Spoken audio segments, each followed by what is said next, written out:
Welcome to the Deep Dive. We're here to cut through the noise, really stack up the research, and give you the essential intelligence you need. To stay ahead. Exactly. Today, our focus is sharp.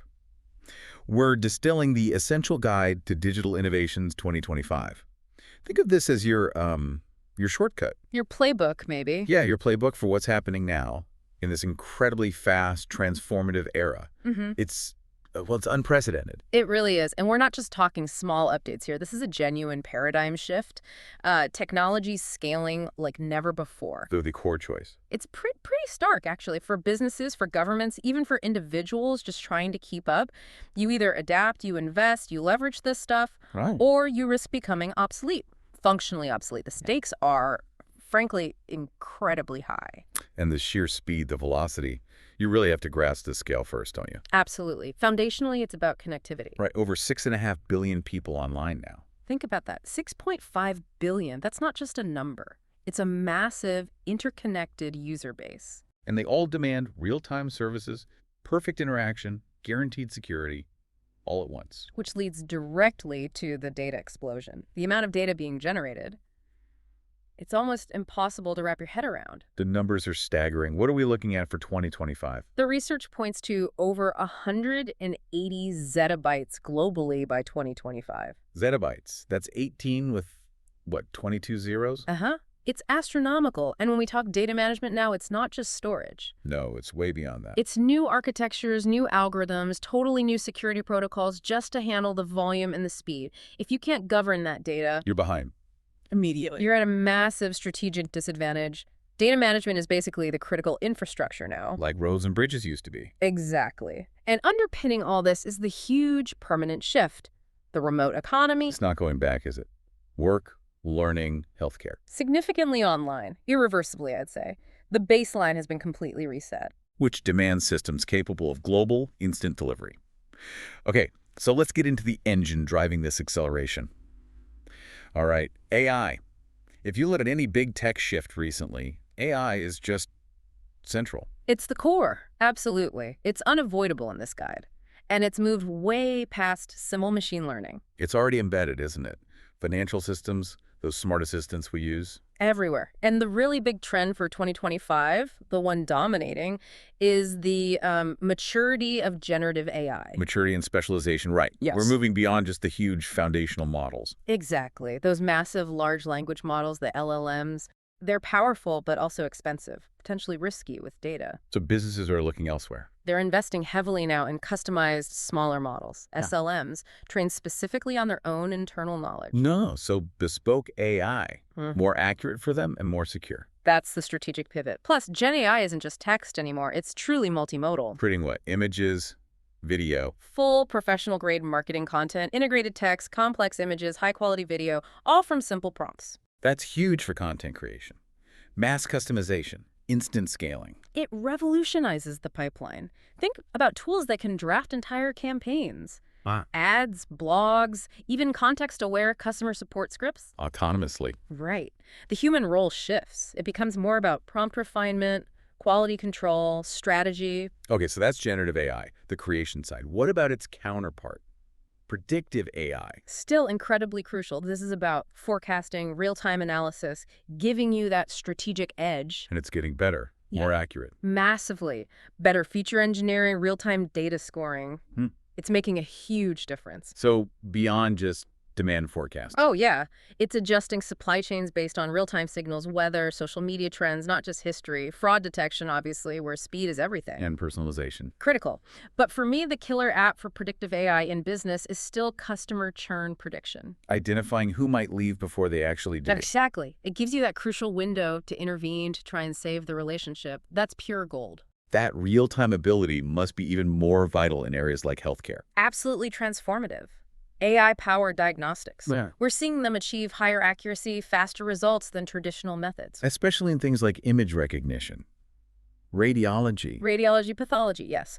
And it's speeding up drug discovery, too, simulating millions of molecular interactions in days, not years. Finding drug candidates much faster. Vastly faster. And think about telemedicine. AI doesn't replace the doctor. It empowers them. Right. Instant access to personalized plans, data-driven recommendations right there at the point of care, wherever that is. Now, with all this power, Mm-hmm. the ethics conversation has to happen.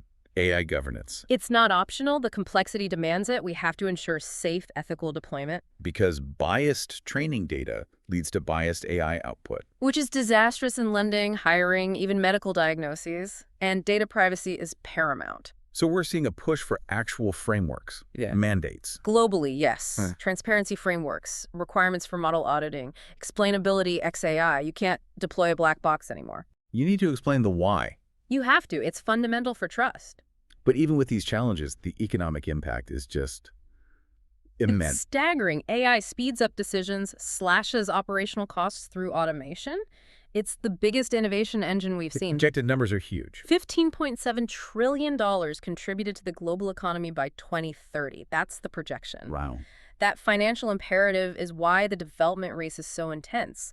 AI is fundamentally restructuring economics in every single sector. Companies just can't afford to ignore it. Okay, so AI is generating all this data, driving efficiency. But where does it live? How do we ensure trust for, global transactions? And that brings us neatly to blockchain. It's really the foundational layer for trust and security in 2025. We need to shift the focus beyond just crypto speculation. Absolutely. It's about the core utility of distributed ledger technology, DLT. Its power is establishing verifiable truth, immutability, without a central middleman. Which has led to DeFi, decentralized finance. That's matured a lot. It really has. Moving beyond a niche concept, it's aiming to replicate, sometimes improve, traditional financial services. Lending, borrowing, insurance. Asset management, yes. All using code, smart contracts instead of banks, things like automated market makers, liquidity pools. Enabling peer-to-peer exchange. Exactly. The key challenges now are around, regulation navigating those sandboxes and ensuring robust smart contract audits. Security is vital. And the core mechanism making this possible is the smart contract itself. These aren't just digital agreements, they're self-executing code, self-enforcing. The terms are baked right into the blockchain. Correct. Conditions are met, shipment delivered, payment made, date passes, and the contract automatically triggers the next step. No manual intervention needed. We're seeing that in supply chains, real estate. Supply chains, automating payments, real estate escrow, simplifying legal agreements. It streamlines complex processes by guaranteeing those state changes on the ledger. And critically, blockchain is tackling identity management too. How do you secure identity for 6.5 billion connected people? It has to be secure and ideally user-controlled. We're moving towards self-sovereign identity models. Where the user holds the keys, essentially. Exactly. Blockchain solutions are key for secure, fraud-proof verification, streamlining those cumbersome KYC processes. Know your customer. Right. Anchoring credentials to the immutable ledger drastically cuts the risk of identity theft. Speaking of utility, NFTs, non-fungible tokens. They've evolved too, haven't they? NFT 2.0. Totally. The focus has shifted almost entirely away from, speculative digital art towards real function. Like what? What's the utility? Establishing verifiable digital ownership of, almost anything. Think secure event tickets that kill counterfeiting. Tamper-proof professional certification. A digital record of your skill. That follows you. And crucially, intellectual property protection and licensing. Creating enforceable digital deeds of ownership. This is Web3 delivering actual utility. So if we connect all these blockchain dots, what's the big picture impact for industries? It's the emergence of a genuine trust economy. When your core infrastructure uses blockchain, you guarantee not just payments, but secure, immutable records. Increasing transparency. Radically. Enforcing governance through code, driving decentralization. You don't need to trust a fallible central party anymore. Because the trust is in the code itself. In the verifiable distributed code. That's the fundamental shift. Okay, we've got AI's power, blockchain's trust layer. But none of it runs without the muscle, right? The actual computing infrastructure to handle those 180 zettabytes. Exactly. And cloud computing is still foundational. It gives you that elasticity. Scalable storage, processing power. Allowing apps to serve billions handle huge demand spikes. It's the backbone for things like seamless video communication collaboration tools. But the conversation for 2025 isn't just cloud anymore. It's where the processing happens. Edge computing is the real game changer. It's a massive architectural shift. Traditional cloud means sending data maybe hundreds, thousands of miles away for processing, then getting results back. That introduces latency. Right. Edge computing flips that. It processes data near the source, where it's generated. And why is reducing latency so critical? That's more than just speed, isn't it? It's about mission criticality. When systems need instant real-time feedback, even tiny delays can be catastrophic. Autonomous vehicles being the classic example. Perfect example. A self-driving car has to process sensor data, spot an obstacle, brake instantly. Waiting for a remote cloud server, not an option. So it needs that local immediate processing. That's the edge. We're talking micro data centers, specialized hardware, maybe at the cell tower level, Yep. sometimes called multi-access edge computing, or MEC. Or fog computing. Sometimes, yeah. It creates this decentralized processing layer between the main cloud and the actual device. Enabling things that just weren't possible before. Ultra-low latency applications, Yeah. real-time HD streaming platforms, instant responsiveness in industrial settings where machines need immediate alerts. The edge closes that time gap. And organizationally, we're still seeing hybrid cloud models dominate, right? Mhm. Not just pure public cloud. Very rarely pure public for large organizations. Hybrid is about optimization and governance. Mixing private and public clouds. Strategically, private clouds for your sensitive data, core systems needing top security, public clouds for scalable power, variable workloads. Managed often through things like containers, Kubernetes. Exactly. That gives you the flexibility, scalability, and crucially, tailored security for different data types. It's the smart way to manage complex infrastructure. All right, infrastructure's in place, handling data, cutting latency. Now we connect it to the physical world. The Internet of Things, IoT. The nervous system, you could say, connecting everything from tiny sensors to huge industrial machines. Bridging physical and digital. Constantly exchanging real-time data, driving safety, driving efficiency, and the applications are everywhere now, starting right in our homes. Smart homes, they're getting smarter, integrating AI beyond just basic scheduling. Definitely. AI, thermostats, learning patterns, optimizing energy, security systems using video analytics to tell pets from intruders. It's moving from just connected to actually intelligent. But the big economic driver is industrial IoT. IoT. That's where the massive value is. Millions of sensors in factories, heavy machinery, public infrastructure. The data streams are continuous, huge, diverse. And the killer app there is predictive maintenance. That's the immediate massive benefit. A sensor spots an anomaly, weird temperature, vibration, a tiny crack, and predicts failure before it happens. Allowing scheduled repairs, avoiding costly downtime. Exactly. Preventing a whole factory floor or network shutdown. Hugely valuable. Then there's healthcare IoT. Wearables are getting serious. Way beyond step counting, they're becoming clinical monitoring tools. Streaming continuous data vitals, heart activity, glucose directly to doctors. Moving monitoring out of the hospital into daily life. Enabling instant alerts for critical changes. It's a big shift towards preventative care. And at the biggest scale, smart cities. Integrating all this data. Optimizing transport, managing traffic flow, balancing energy grids to cut waste, allocating resources like water and waste management efficiently. Okay, so IoT collects all this data. That leads us straight to automation and robotics, right? Yeah. Taking the insights and acting on them. Exactly. Closing the loop, sense, analyze, act. Automation is the act part, physically implementing the changes. And robotics has evolved too. Yeah. It's not just giant caged robots anymore. No, the focus now is heavily on cobots, collaborative robots. Designed to work with humans. Safely. Precisely. Mm. Advanced sensors let them work alongside people in shared spaces. They take the repetitive, strenuous tasks. Humans handle complexity, quality control, problem solving. It's synergy. We're also seeing huge strides in AI-powered logistics. Needs that edge computing we talked about. Absolutely. Fully automated warehouses using swarm robotics. Yeah. Real-time route optimization based on live traffic, weather, and delivery drones tackling that tricky last mile. And specialized robots in medicine. Becoming standard. Assisting in minimally invasive surgery, performing actions with superhuman precision, helping with patient mobility and care, improving outcomes, speeding recovery. So, the big picture impact of automation. Speed. Unmatched accuracy. Huge cost savings. But the key insight for people, for the workforce, Is that it forces us to level up. exactly. Move away from routine tasks towards strategy, creativity, managing the AI systems themselves, focusing on uniquely human skills. Okay, we're connecting everything, AI, blockchain, edge, billions of IoT devices. That means our digital attack surface is just exploding. geometrically, which makes advanced cybersecurity not just a cost, but a fundamental mandate. And the philosophy for 2025 isn't about building higher walls, is it? No, the perimeter is effectively gone. It's about microsegmentation, continuous vigilance, starting with zero trust architecture. The core idea being. Never trust, always verify.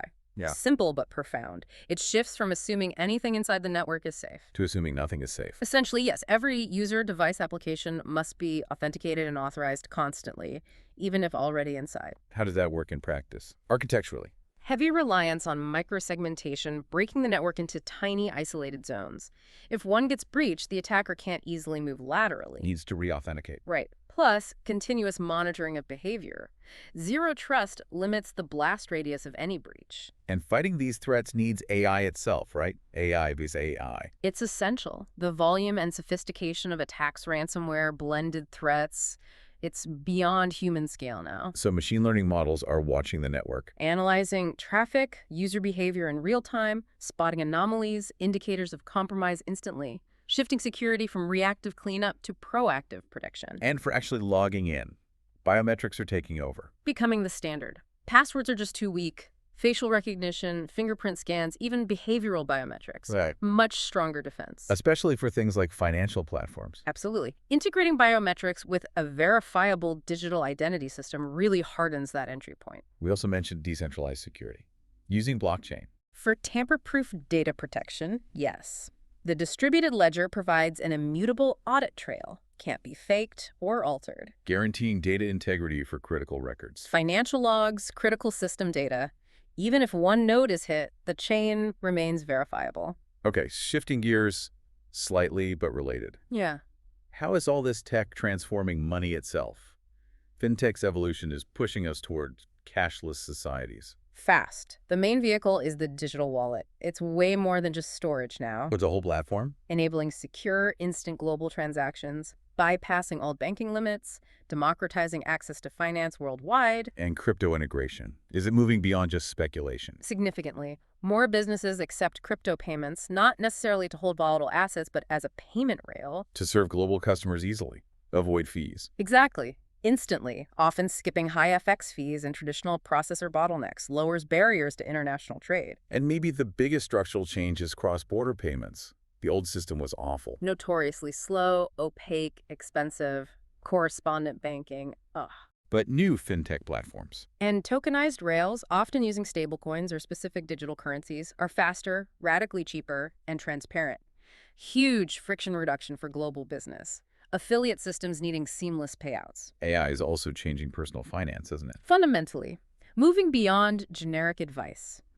AI analyzes your spending, gives hyper-personalized budgets, dynamic debt strategies, tailored investment ideas based on live data and your risk profile. From reactive to prescriptive. Exactly. And the real power comes when you integrate all this. Like a system that handles multiple currencies, instant global commissions, affiliate payouts, all through one secure digital wallet. That's when you've truly merged fintech, global commerce, and scalable entrepreneurship. It's a powerful combination. Let's move now to how tech is changing experience itself, the human digital interface.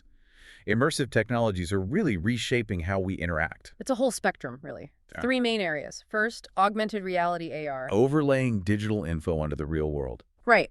You stay grounded, but see digital enhancements. The big use case now is AR-powered shopping. Like seeing furniture in your room before buying. Yeah. Virtual try-ons. Exactly. Projecting it digitally into your space, checking scale, fit, color, or try on clothes virtually. It cuts down friction, reduces returns massively in e-commerce. Okay, then there's virtual reality, VR. Fully immersive, a separate computer-generated world, great for deep engagement gaming, sure, but also complex training simulations. And virtual meetings. Increasingly, yes, next-gen virtual meeting. And the third type, mixed reality, MIFR. EMR blends the best of both. Digital objects not only overlay the real world, but can actually interact with it. Think high-fidelity interactive simulation. Useful for engineering, medical training. Definitely. Complex design reviews, surgical practice, practical applications are really maturing. Virtual meetings offering better spatial awareness. Virtual property tours for global investors. And remote training. Letting staff worldwide practice complex or hazardous skills operating machinery, medical procedures in a totally safe, repeatable virtual space. Now, all this tech change means the workforce needs different skills, doesn't it? Well, What's essential for 2025? fundamentally different skills, yes. Core is AI and machine learning proficiency. Not necessarily coding it, but understanding it. Prompt engineering, model auditing, using AI outputs effectively. Data analysis is still key. But more like data storytelling, turning the flood of data into actionable insights, clear narratives, And security expertise is non-negotiable. especially zero trust, cloud security, deep expertise required. And with blockchain's utility growing, specialized blockchain development and smart contract auditing are in super high demand. This landscape seems to be empowering individuals too. The digital entrepreneur. Absolutely. Platforms now let people build global businesses with minimal startup costs. They leverage automation for the back end, use built-in affiliate and commission systems, Achieving global reach quickly. reach and growth that used to belong only to big corporations. It's a major shift in entrepreneurial potential. Okay, we've covered a lot of ground. 6 major revolutions: AI, blockchain, edge, IoT, security, immersive tech. But the key message, as we said up front, Isn't adopting these in isolation, it's about synthesis, integration. right, if you just grab best-of-breed tools separately, one for content, one for chat, one for payments, You create friction, data silos, massive integration headaches, and inefficiencies. which highlights the value of a fully integrated ecosystem. We need a concrete example here. Let's use the ONPASSIVE platform. It's a good case study for synthesis. The core value proposition is offering comprehensive tools designed to work together seamlessly. Tools that help businesses adapt because they're AI-powered, affordable, automated. And crucially, scalable and integrated from the start. Let's quickly recap how some of their key products tie these threads together. Wallet. That's the digital banking revolution piece.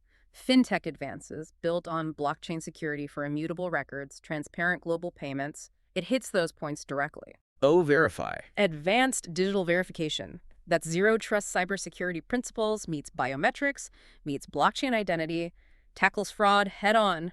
Connect for communication. Smart video conferencing relies on robust cloud and edge for low latency, and it's integrating immersive tech for better virtual meetings.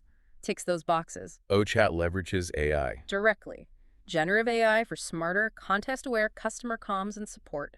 Automating the tedious stuff. Shop for e-commerce. Next-gen e-commerce. Bringing in AR shopping experiences. Bridging digital and physical. And ODIT. Pure generative AI for content creation. Multimodal content instantly. Now connect the dots. ODIT creates automated scripts. OChat deploys them. OWallet handles the payment. That's end-to-end automation of a real business process, possible because it's integrated. So the takeaway is clear. The competitive edge comes from this comprehensive integration. Absolutely. Picking standalone tools means leaving efficiency, security, and scale on the table. The complexity of 2025 demands simplified, unified platforms. Hashtag outro. So let's wrap up this deep dive. We've looked at the innovations really shaping 2025. The core drivers seem to be AI as the engine, High velocity creation and prediction, edge computing tackling that critical latency problem, making real time possible. and blockchain providing the utility and security needed for trust. The immutable foundation. For you, listening, the takeaways feel pretty clear. They are, and non-negotiable, really.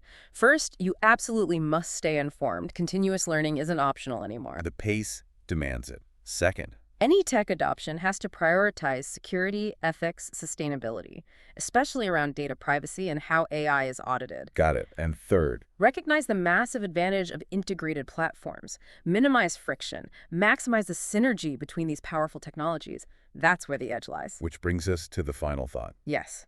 And maybe it's a bit provocative. The research is overwhelming. The question isn't if digital innovations will shape the future. That's done. That's happening right now. So the real question is, The real question, the one you need to ask yourself today is, are you actively building the skills and putting the infrastructure in place to leverage these technologies now, or are you waiting? waiting until the gap is too big to cross? Waiting until the gap between you and the early adopters becomes insurmountable. You really need to assess your own digital preparedness right now. That is a powerful call to action, a crucial point to end on. Thanks for joining us for this essential guide. We'll catch you on the next deep dive. Goodbye for now.